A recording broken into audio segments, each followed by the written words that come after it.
So a bit of a shakeup in the SEC standings after another entertaining of football. Georgia on its bye week, and it actually benefited a little bit, right? If the season ended today, Georgia would be in the SEC championship. The season doesn't end today, so it is a little bit of a what if. But that Texas A&M LSU game, very exciting. I hope that a lot of you guys tuned in to college football watching Alabama crush Missouri. Not fun to watch that one at 3:30. The night kick, obviously, between A&M and LSU.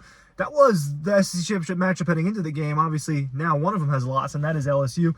Got that one wrong, as I've gotten many other games wrong this season. It's just been that type of year for me in terms of picks. I don't remember my exact record against the spread, but it's not great, and I don't know that this weekend helped that much. Did not actually help that much. Probably only hurt me. So the current SEC championship matchup now is Texas A&M and Georgia. And I think that is a likely scenario now. I think is likely a good way to put it. I want to look at A&M's schedule. The teams that are in the mix still for this, all right? Tennessee, Texas, LSU, and Georgia. Those are your 4 one-loss SEC teams at the moment. And by one loss, we're talking about one conference loss, right? A&M obviously lost to Notre Dame opening weekend, but that was not a conference loss. That was... It just doesn't matter, right? It'll matter for the college football rankings and all, but it won't matter for the SEC championship. So, let's look at A&M. Let's start there. Beat Arkansas 21-17. Not a super strong win, right? I mean, we know this Arkansas team's not great. They're good, not great.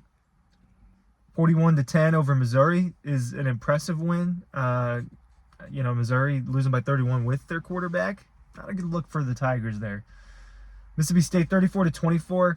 They had control of that game pretty much the whole time. Mississippi State's actually been playing a lot of teams really tough, even though it's considered to be one of the worst in the conference. And then LSU. What happened in that LSU game? LSU's up 17-7 at half. Connor Wigman and the A&M offense couldn't do anything. In the third quarter, they take him out. They put Marcel Reed in there, I believe Reed, and completely changed things. They score on 5 drives in a row. Touchdown, touchdown, touchdown, field goal. It was an explosion. And I don't know that would cause matchup concerns for Georgia, because we don't really know exactly what they are with Reed, right, against a good opponent. They didn't have to pass the ball. They ran all over the LSU Tigers. Maybe that would be a problem for Georgia. But that LSU game was exciting. Garrett Nussmeier, a guy who a day ago I came on here and I sang his praises. He crumbled in a big game.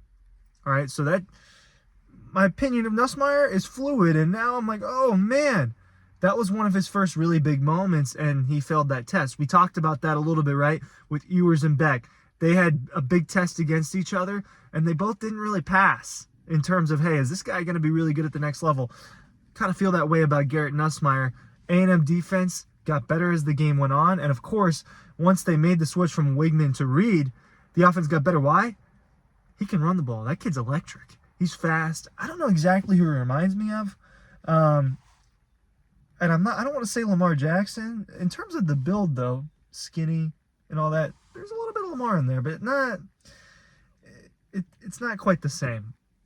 They were able to run the ball so much better between Daniels, Le'Veon Moss, and Reed. They had a legit rushing attack, and the defense got better. Completely changed it. Went from 17-3 to 38-23. Huge swing of events. They're at South Carolina next week. Now, A&M can lose that game. As I've been telling you, total crapshoot in the league. New Mexico State, they should win that, and it won't matter for the conference. At Auburn, you think A&M is going to win that game. Auburn, one of the worst teams in the SEC this season. And then it gets really interesting. Against the Texas Longhorns on rivalry week, right? Georgia will obviously be playing Georgia Tech. They'll be done with the SEC at that point. They'll be playing Georgia Tech that Friday night. On Saturday, you're going to get Texas A&M, shaping up to be the best game of the week on rivalry week, actually, in terms of a matchup between, with implications. That game could totally end up being the determining factor for who plays in the SEC championship, right? if you think about Georgia, how many SEC games do they have left? They have Florida, Ole Miss, and Tennessee. If Georgia wins that out in the league, they're going to be in the SEC championship because Tennessee will have 2 losses that way. And they'll be ahead of LSU for sure, even if LSU wins out in the conference. I don't see how. Maybe there's some weird thing with LSU beating Bama, but Georgia should be in the SEC championship if they just win the next 3 games. They don't even have to win the UMass and the Georgia Tech game necessarily, but they've got to win the next 3. That would secure an SEC championship spot. So you look at the Aggies, you think that they're going to win at South Carolina. That's a 7:30 kickoff, and it gets interesting, right? South Carolina's been playing teams tough. Obviously, they just beat the snot out of Oklahoma last week. I believe that the Gamecocks were off this week. It gets interesting. At Auburn and at South Carolina, you look at that pretty similarly, and then it's that Texas game. Well, Texas also only has 1 loss. It's to Georgia. What do they have? They've got they're off this coming week, and then they've got Florida, at Arkansas, versus Kentucky, at Texas A&M. At Arkansas, I think could be a little interesting for Texas, and of course, if they lose that game, it gets they get probably eliminated from the SEC championship. I think that they'll handle Florida and Kentucky in Austin.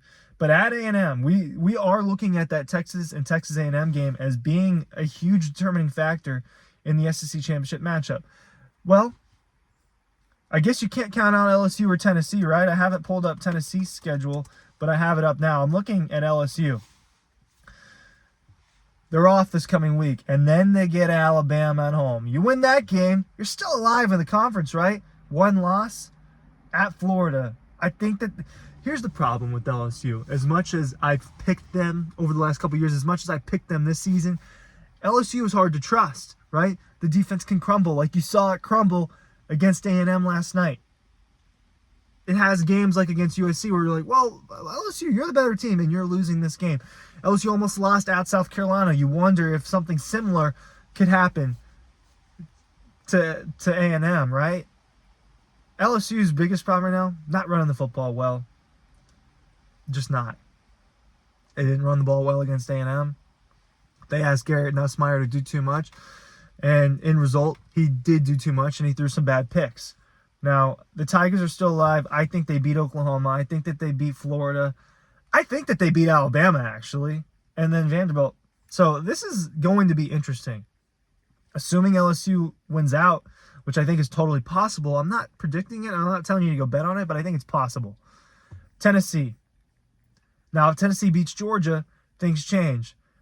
Outside of Georgia, they got to deal with Kentucky, Mississippi State, and Vanderbilt. At Vanderbilt, obviously, a fun one. Vanderbilt just gave Texas a hard time. They beat Alabama. Vanderbilt could beat Tennessee. This is a fun year in the SEC, guys, because let's say this scenario plays out and A&M loses to Texas, but Texas goes undefeated the rest of the way. Both of them will be 1 loss SEC. Let's say Georgia wins out. Then it's going to be Georgia-Texas that way, right? But if Tennessee beats Georgia, all of a sudden Tennessee's 1 loss, and Tennessee is up there, then it matters between A&M and Texas again, right? Now, we are working under a lot of assumptions when I talk about this. I'm assuming Tennessee beats these teams. I'm assuming Kentucky gets beat by Texas. I'm assuming Mississippi State can't beat LSU, right? Or no, excuse me, Oklahoma can't beat LSU. I've been making these assumptions, right? The truth is, what we're seeing on a weekly basis in the SEC is exciting. You've got A&M beating LSU. You've got LSU almost losing South Carolina. South Carolina blew out Kentucky, and they blew out Oklahoma. They almost beat Alabama. Georgia almost lost to Kentucky. Georgia beat Texas. I mean, just go all around the list. Tennessee lost to Arkansas. Then they beat Alabama.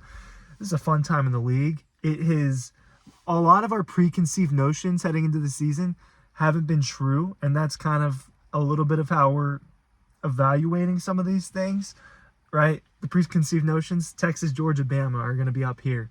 And then you've got your tiers. Well, guess what? These tiers don't exist the way that we thought they do. And actually, a lot of these teams are clumped into one huge thing, and it's just a really competitive conference. Now, I do think that Georgia's probably the best team in the conference. I do think that Texas, well, while I don't know for sure, I think that they're up there. The truth is, I don't trust any of these teams to win out, to be honest with you. I trust Georgia the most because I've seen them do it, and I've seen them do this at a really high level recently, but I don't think you can trust any of these teams. The SEC is a lot of fun this year. Right now, Dogs and Aggies would be your SEC championship.